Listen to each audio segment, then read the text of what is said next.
Her last meal, she had decided, would be gelato. The craving eclipsed all other senses.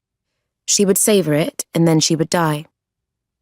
It was a Sunday afternoon, 4 years prior. Anuri, 21 at the time, had chosen her method and left it in her living room. She spent part of the morning on the bathroom floor, the tile stamping its memory into the left side of her body. However, the inconvenient doggedness of life steered Anuri down another path. Amma was not supposed to be working that day. The gelateria staff, however, were, and yet they were nowhere to be seen. And as Anuri pressed her brow against the shuttered West London shopfront, she repeated this heartbreak in a whispered, distraught loop. "You're supposed to be open. You are supposed to be open." She could not die without a final taste of pistachio melting on her tongue. So she would call them, and they would arrive and rectify the mistake. She misdialed the number on the wooden shop sign, and Amma answered, deftly cutting through Anuri's garbled desperation and identifying a more urgent distress.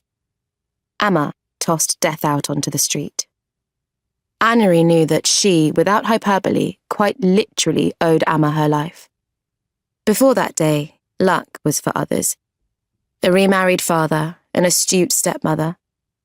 The moment she stepped into Amma's office, Anuri believed it might be for her as well. Of the 5 therapy practitioners Anuri had tried before that Sunday afternoon, 2 murdered her name with their mouths, despite gentle, then pained correction. 1 sought tears in a way that bordered on sociopathic. The other 2 were fans of Ophelia, an affliction even years of training failed to smother or at the very least shroud. Before Amma, therapy, Anuri decided, was yet another facet of normalcy that would remain out of her reach. How painful to possess the privilege to access the method of fixing, yet to remain unfixed. Today, a Thursday, and most of Amma's office was in shadow.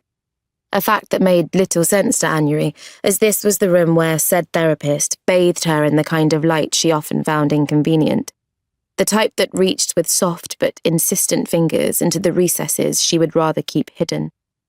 She sits in this office, in a sienna-coloured armchair, and spills her guts onto the lime-washed oak flooring. And when they are done, she wades through the viscera, pausing at the door to say, "Same time next week?" As if it was not always the same time. As if they would not repeat this dance with a slight variation in choreography.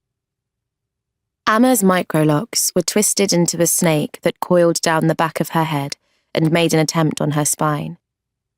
Anuri noticed new growth. The new growth would have been there the last time Amma turned the spotlight on her, but last time, Anuri was pushing her words out around shallow breaths. After too many exchanges with her father's voicemail culminating in a sleepless night, her mind was black. Amma's questions chased her around the room. Anuri saw her without seeing her. Today was different. Anuri was calm enough to see that it would take her just shy of 4 hours to retwist Amma's entire head. She could almost feel the gel on her fingers, and they twitched involuntarily until she squeezed them between her knees. "Do you think a part of you wishes to be immortalized?" Amma asked, and this was what it meant to be in that room.